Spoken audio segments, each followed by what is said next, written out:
in terms of engaging. What is the composition? Looks like Salva Kiir did not have a full control over the government because of this ethnic balancing. As far as I can tell, the current government SPLA they brought together three movements, so to speak. I mean, one that was almost led by Riek Machar and another to set up the national army. And in the process, vested the leadership of the army into a loyal commander, so to speak, to achieve that balance. But the conflict seems to have actually spiraled out of control because the army leadership was not, so to speak, loyal to Salva Kiir. Is there a legitimate explanation of the situation? And hence the firing of the army chief yesterday.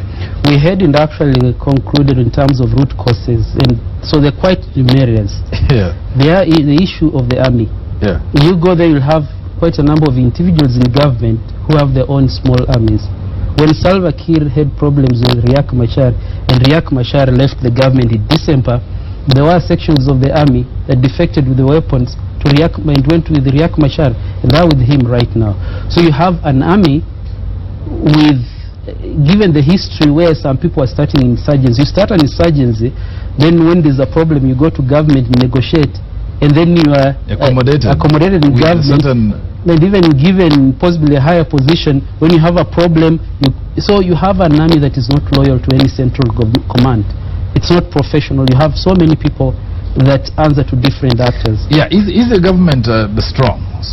Because my view is that Salva Kiir actually needs the backing of foreign troops to continue to hold on to power, and hence these regional efforts to deploy peacekeepers, but basically to stabilize the government so that it can continue to have order and stability in South Sudan. That is the argument. If you need a continuation to help the regime, then that is the way to go. There are other people who argue that actually the two actors are part of the problem. You have a president who is good as a person, but with all these allegations around corruption, around lack of distribution of resources where they're benefiting only a few, that is a good guy, but he's not managed to promote this inclusive and fair society. So Riek Machar has also been seen as part of the problem because he was part of the system. He was a vice president for quite some time, and when actually you had that unity government until 2010, he was the one running South Sudan. All these allegations of corruption, he's not, some think he's also culpable. So you have these actors who are seen as to be part of the problem.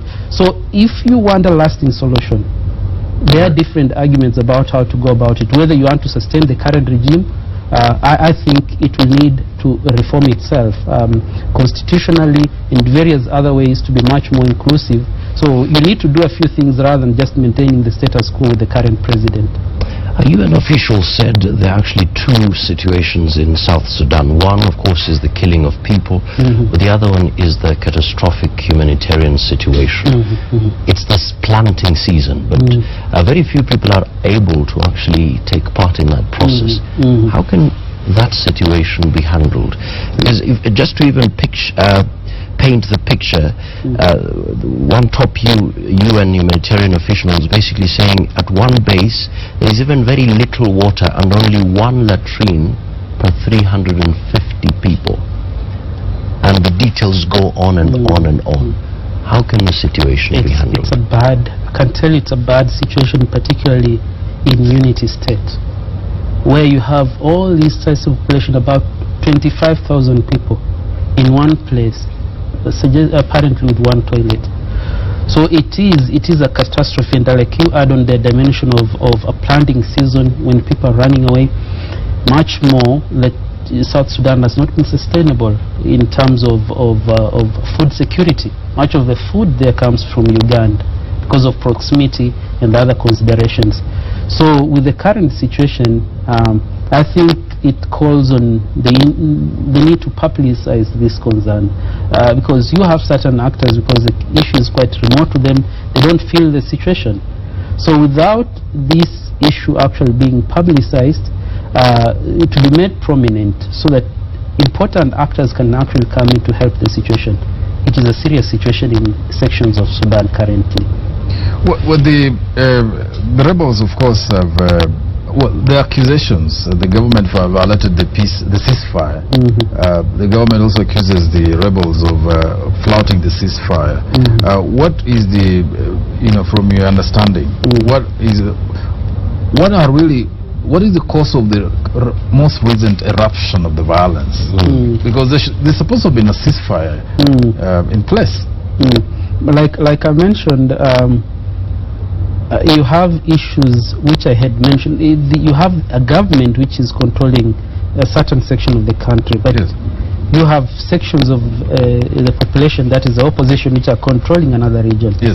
And any chance for each of the actor to get one over the other, I think they will be keen to do that. The opposition group had openly indicated that they are keen to take over the region where you have the oil production.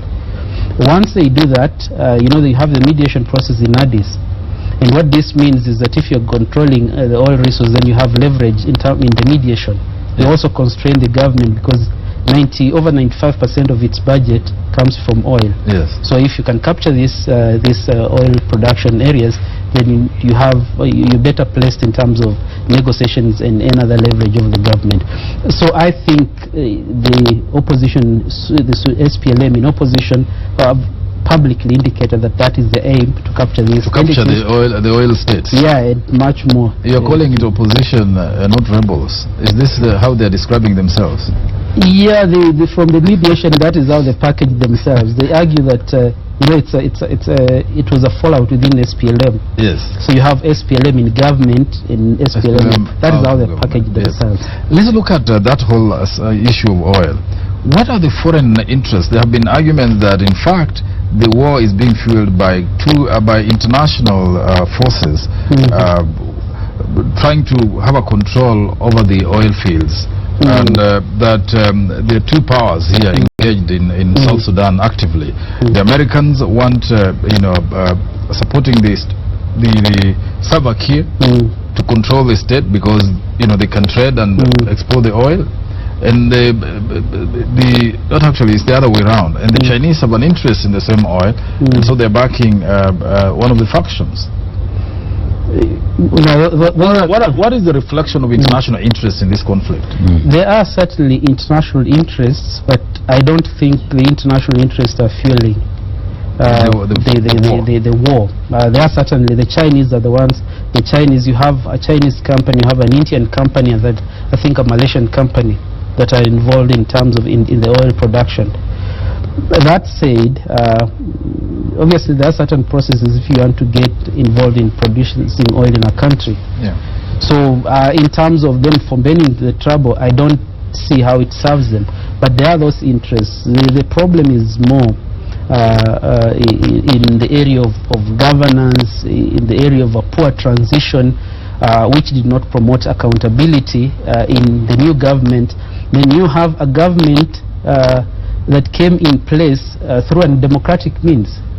When you're fighting for liberation, you're fighting for democracy, you're using violence. You come into office, you're used in a certain way of doing things, which is undemocratic. And so you go to South Sudan, there's a bit of a militarized culture, where much of the government, you go to each government, you find it's a general, so and so. And these are people who had not been in government before. So it creates problems. We've seen it elsewhere. It comes with its own challenges, and these have unraveled rather than the external interests are playing a prominent role. Just to take the international interests debate further, South Sudan Minister of Information came out and claimed that the United Nations mission is literally handling its work in a sort of biased way, especially in terms of refusing to shelter some of the victims. Are we trying to insinuate that there are actually interests such that even the humanitarian activities are being conducted in a biased manner? There's a concern in Juba about particularly the UN, because when the conflict started, Subsequently, later you had a truck full of weapons. These weapons were being transported to one of the UN peacekeeping forces, the Ghanaians, in Bentiu. But they were packaged, actually labeled as food. And from what I understand is that the UN is not supposed to actually do that way because of the possibility of this being hijacked. So the UN subsequently came up and said that it was wrong to do that, that there were actually weapons, that because the South Sudanese government was accusing it of supplying the rebels with these weapons. So you have those concerns. The international community and also the UN have also expressed concern with the South Sudanese government in the area of corruption, like I mentioned. So there's a thinking that there's actual need for reforms, and that is why the US has come up and tried to suggest some sanctions, because they realize the problems are not only one side. So when you mentioned the issue of the UN, in the ease and uneasiness, the South Sudanese government has actually argued when it found this situation where you had this case of arms, and subsequently when you had, I think, one of the UN officials speaking out against the government, then the South Sudanese government has argued that the UN is either impartial. It has argued that unless it wants to take over the government in South Sudan, something which is not acceptable to the government of Sudan. So there are certain issues that have been in the public domain in regard to the UN engagement in South Sudan. Who is supporting, where are the, particularly the rebels, what you call this SPLM in opposition, where are they getting the support? When I was in South Sudan 2 days ago, that is the question. I spoke to quite a number of government officials, people in the opposition, or people who support other causes, but I could not get a person who could commit themselves on where the sources of arms was. But a few of them mentioned that because of this Uganda-South Sudan involvement, that there's a possibility that Sudan, I don't have any evidence, that there's a possibility that Sudan, that is Khartoum, may be allowing the rebels, because you will not lack, if you have the finance, you will not lack sources of arms. So there are, actually the South Sudanese government has argued that Sudan is allowing actually the rebels to use the turf as an operating base. But I don't have any evidence, because on the one hand you have that allegation, on the other hand Sudan actually also stands to lose if you have chaos in South Sudan, because it benefits a lot from it. It has economic challenges. It benefits a lot from the oil transit fees, because it has to be paid. The pipeline goes through Sudan. So you have these counter considerations whether Sudan can actually allow chaos to continue. But you have on the flip side some people thinking that it can, for its own geopolitical and other strategic considerations. Human Rights Watch yesterday called on the UN Security Council to carry out an investigation, first of the atrocities that are being committed, but also with a view to, of course, identifying culpable individuals for prosecution, but also in investigating particular individuals. I think as a follow-up to what the Americans are doing, which is to put sanctions on individuals who are within government, who could be contributing to the, either because of the corruption you mentioned, or could be fueling the conflict in any other way. Is that a position that you think is tenable? Is that a way to go, going to provide a solution or resolve the conflict? Yeah, as we speak now, the government has certainly an upper hand in these dynamics, because the government, with the support of South Sudan, Ugandan troops, has managed to drive these guys, the rebels, from the capital city. They are only limited in one region, so it has an upper hand. And you have such a situation, and you want, in mediation, you want this situation to move, you will need a bit of leverage, because there's nothing that motivates the government to reform itself or to change. So you need a bit of pressure, and that is where some of us have argued. But it is to be strategic in terms of even pushing for these sanctions. You need to be strategic.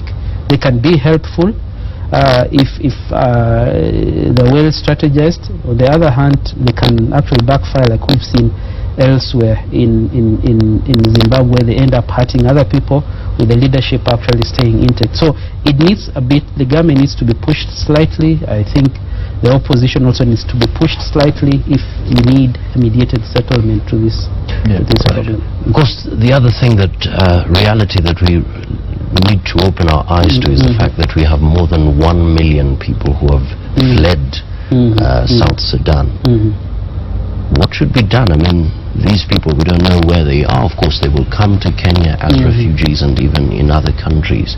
Perhaps what is the kind of program that other countries should have to really accommodate the situation? It is a concern for neighboring countries, particularly Kenya and Ethiopia, because they are the ones bearing this refugee scourge.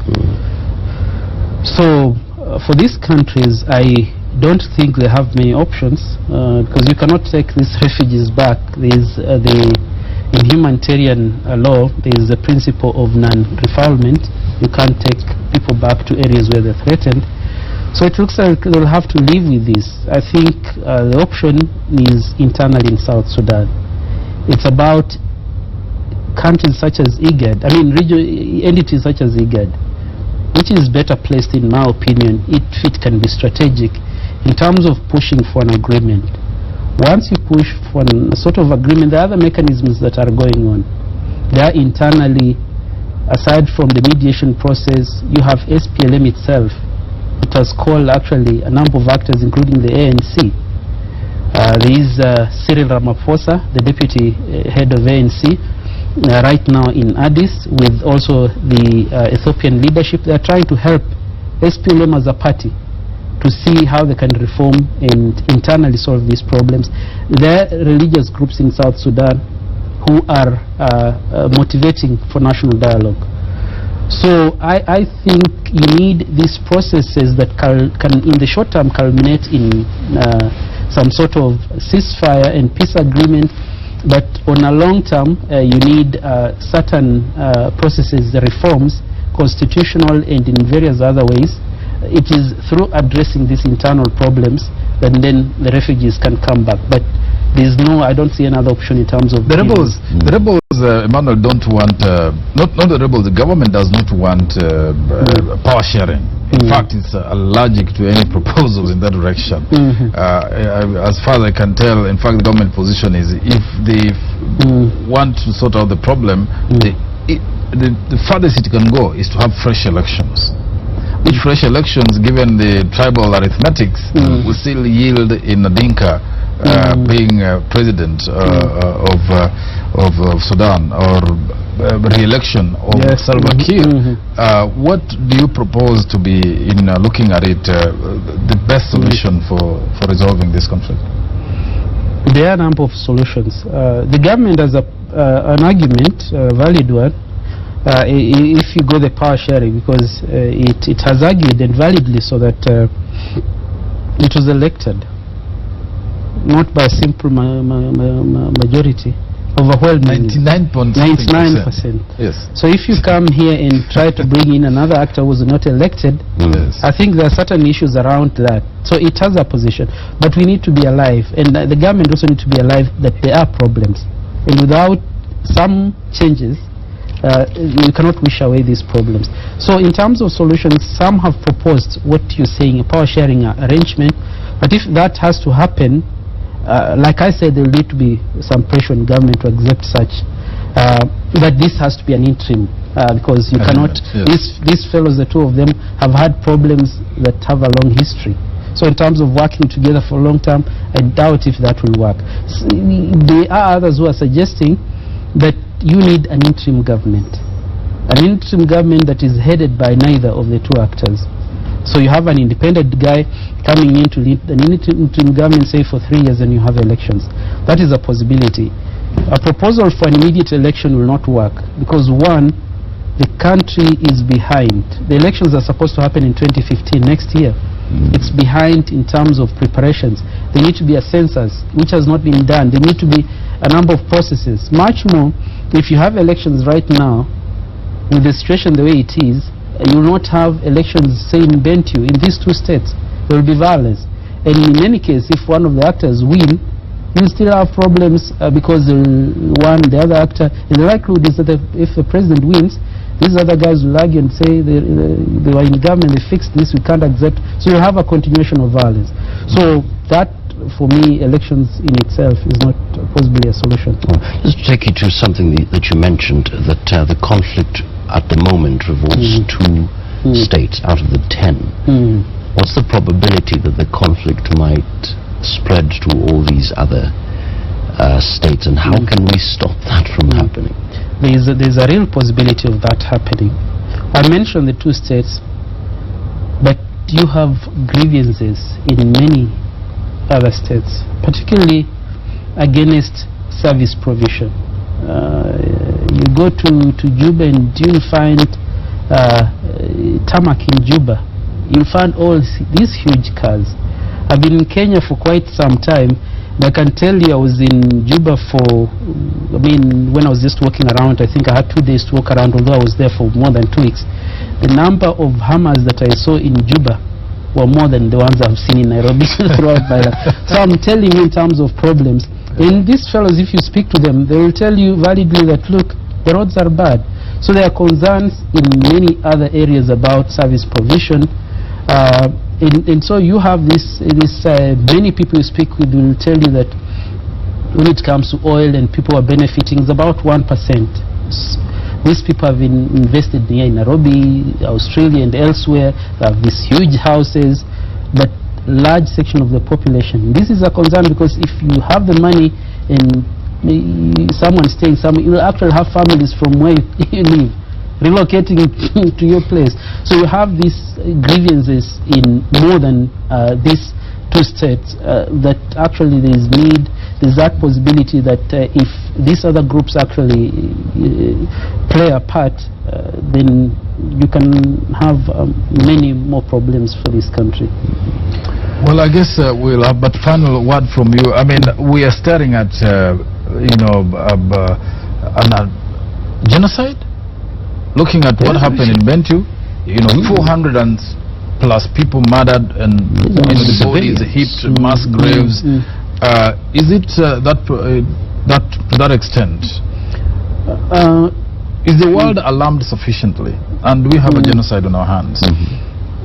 There are certain, I can't remember the statistics to qualify a genocide. There are scientists on conflict who have their own statistics about that. I think the certain figures, I don't know, several thousands, then that will qualify as a genocide. So at this point, it probably may not, but does not disqualify the fact that if you saw those scenes of people in hospitals, people in churches, and how the cruelty of all that, then, I mean, there's no difference when you have 10 people being killed and 100. It's all people dying. The motive and the extent of the cruelty, brutality it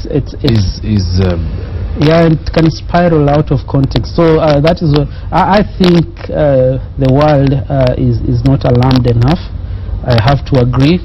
People on the ground seem to see this from close geographical proximity. It looks like other actors possibly are a bit detached. They don't feel what people on the ground, those people in camps, are feeling.